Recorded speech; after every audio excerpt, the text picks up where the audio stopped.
So I'm not going to do the measured dispersion question, the one where you had to figure out all that data for Joe's test scores, because I want to talk about that in class. So that we're going to talk about to start with. But you do have to do 1 through 5 on the vector worksheet on separate paper, so that's what I'm going to do right now. So number 1 says a tractor trailer stuck in the mud being pulled out by 2 trucks. One truck applies a force of 1,200 pounds and the other is 1,700. So there's 1,200. Oops, put my comma in the wrong place. So 1,200 and then 1,700. I did it again. Whatever. And the angle between these two forces is 72 degrees. We want to find the magnitude of the resultant. So I'll go ahead and I'll draw in my parallelogram. 1,700, 1,200, and I want to find my resultant. That's what I want. All right, so this is just like the problems that we were doing in class. All right, I need to figure out this big angle right here. So since this angle is 72, I know that this other angle also has to be 72. So I can do 360 minus 72 minus 72. All right, 360 because there are 360 degrees in a parallelogram. And then I'm going to divide that by 2 because I have 2 angles left. So that's 216 over 2, which gives me 108. So that means that between these 2 angles that I have left, this one is 108 and this one is 108. All right, and then if you look, I've got my triangle. All right, and I've got 2 sides included angle, and I want to find that other side, the resultant. So I can go ahead and use the law of cosines. So that is going to be x squared is equal to 1,200 squared plus 1,700 squared minus 2 times 1,200 times 1,700 times the cosine of 108. So 1,200 squared, and you're going to get the big numbers for this one, so write tiny, is, I think that's like 1,440,000. And then this is going to be even bigger, 289. And then I've got 2 times 1,200 times 1,700, which is going to give me 408. I'm going to do a little bit of cleaning up. I'm going to combine some like terms. So I'm going to add these ones. I can't do it to the 408 on the end.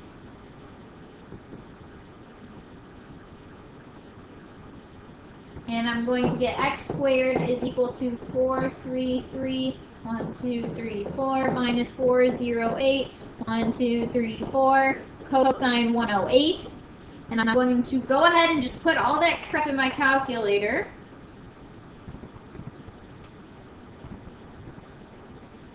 And that's going to give me something that is about 5590789.337. Whew. And then I'm going to take the square root of that, just copy the answer in your calculator, and I don't even know what I'm rounding to. I'm rounding to the nearest pound, so to the nearest pound that's going to be 2,364 pounds. Alright, so this was identical to the ones in our notes. You just had to go ahead and find that big angle. Alrighty, number 2. Boop. So I've got forces of 40 pounds and 70 pounds. They give me the angle in between, which is 60, and I want to find the resultant. So this is just like number 1. So here's 40, there's 70, and they tell me at an angle of 60, so there's my 60 degrees. So I'll go ahead and make my parallelogram.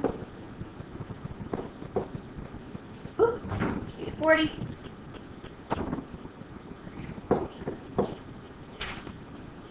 And I'm finding the magnitude for my resultant, so I'll go ahead and put that in there. Alright, exact same thing that we just did. Since this is a 60, this also has to be a 60. So I'm going to do 360 minus 60 minus 60 and divide that by 2. And that's going to give me 120. So this angle is 120 and that angle is 120. I mean, it might seem a little silly that like I'm filling in every side and every angle, but it helps. You know, if you don't see it right away, it just helps to fill in what you can figure out, and then maybe you'll see it. Like right now, I see that I need to use the law of cosines from this triangle. So x squared is equal to 40 squared plus 70 squared minus 2 times 40 times 70 times the cosine of 120. Slightly smaller numbers than the last one, so that's 1600. That's 4900.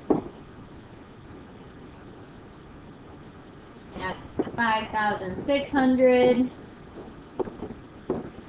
You can only combine these because that 5600 is tacked onto the cosine 120. So that gives me x squared is equal to 6500 minus 5600 times the cosine of 120. That is what I'm going to put in my calculator. And you get that x squared is equal to 9300. Take the square root of that, and you get a very nice decimal that we are rounding to the nearest hundredth. So x is going to be equal to 96.44 pounds. Alrighty. Number trace.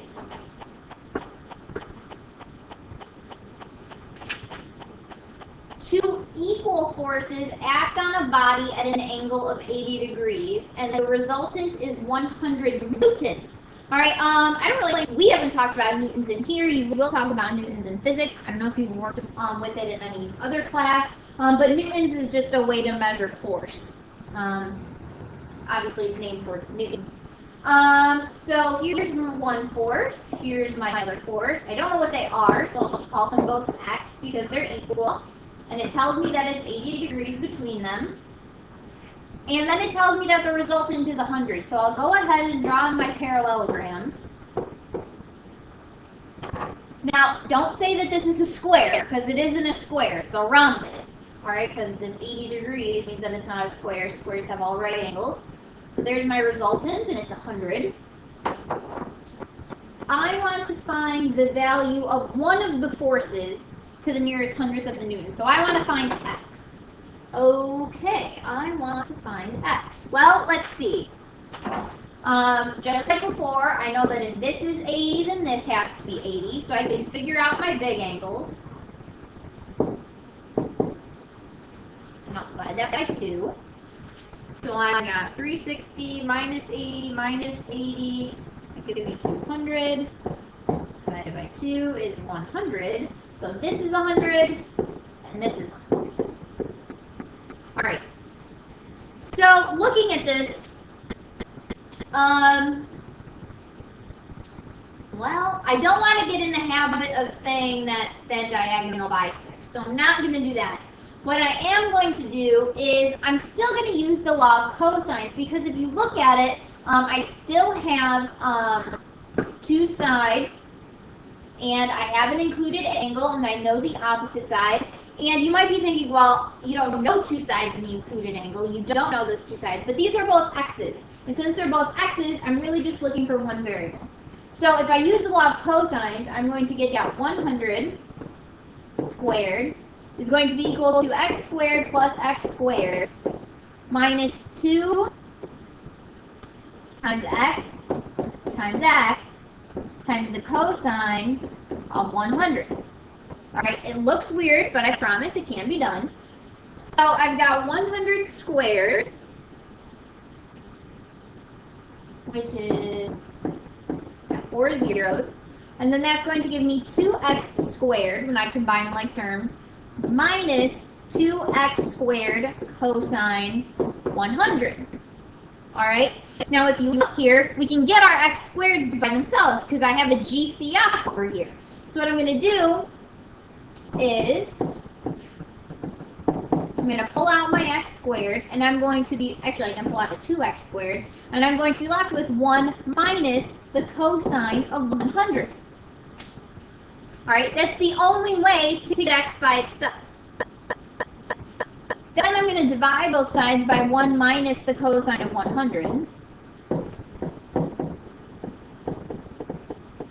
Alright, so I've got 1, is that 10,000? 10,000. Sorry. Over 1 minus the cosine of 100 equal to 2x squared. So why don't we put that in our calculators? 10,000 minus, and then in parentheses, divided by, and then when you put this in your calculator, you need the 1 minus cosine 100 in parentheses, and you should get about 8520.440955-ish. Alright, keeping that in your calculator, divide by 2.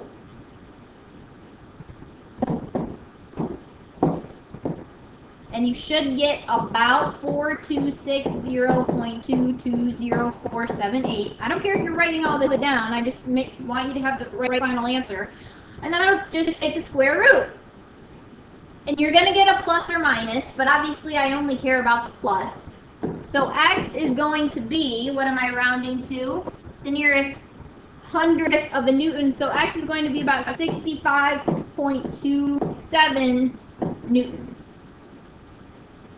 Ready? Woo-hoo. Not too shabby. So, and this might not have been too obvious, but I mean, most of the time we're using the law of cosine, so at least, you know, figure out what you need to know in your triangle, you know, plug in all of those unknowns, and if you write out the law of cosines, hopefully you guys see that this is actually really nice because you can pull out this GCF right here. Moving on to number 4.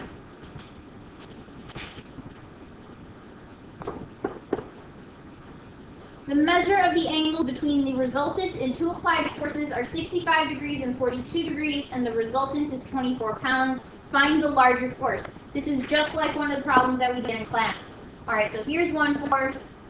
Here's my other force. I don't know what they are, but it tells me that the angles between my forces and my resultant, so I'll go ahead and I'll draw my parallelogram. And I'll draw my resultant. Tells me my resultant is 24, and it gives me the angles.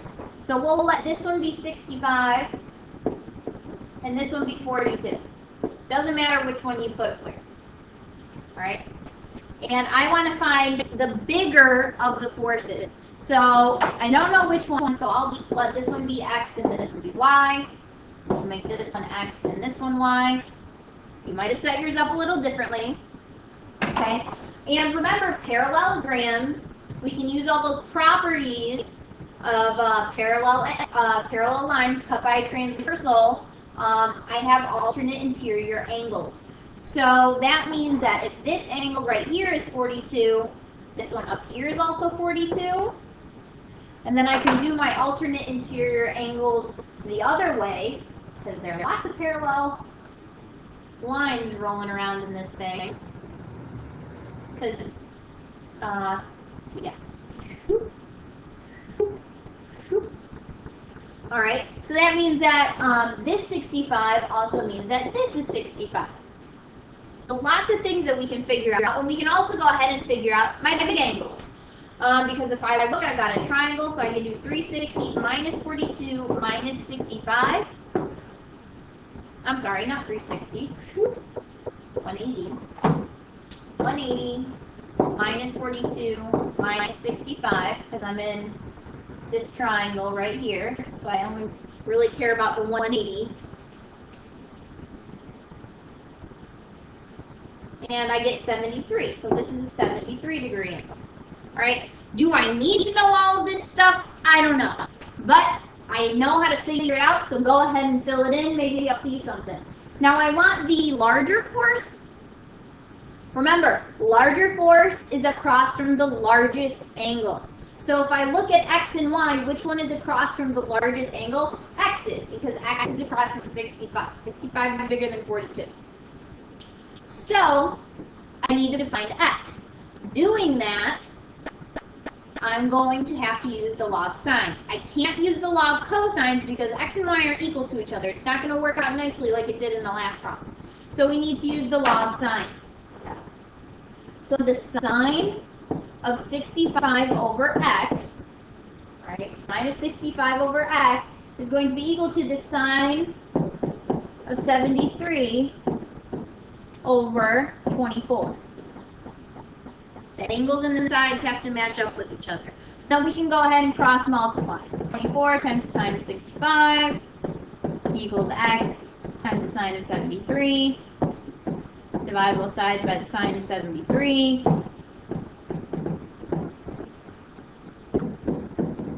And then we can go ahead and plug that into our calculator. 24 times the sine of 65 divided by the sine of 73. What am I rounding to? The nearest pound. So about 23 pounds. Whew. All right. Not too bad, really. And last but certainly not least, number 5. Two forces act on a body to blah, blah, blah, blah, blah, blah, blah, blah, blah. Okay, so two forces. And I have a resultant of 70 pounds. So I'll go ahead and draw my parallelogram. Here's my resultant. It's 70. Okay. One of the forces is 50 pounds. So I'll let that one be 50. It does not matter which. And forms an angle of 67 degrees 40 minutes with the resultant force. So 67 40 will go here. All right, and it will also go here. All right, alternate interior angles. Do I need to put it in both? I don't know. It might help. Find to the nearest pound the magnitude of the other force. So I want to find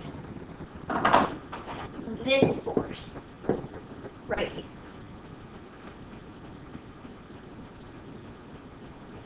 Alrighty. This is also identical to a problem that we did in class. This uses the log cosines. It might just look a little different. Alright, so if you look, here's my triangle. Ooh, what happened there?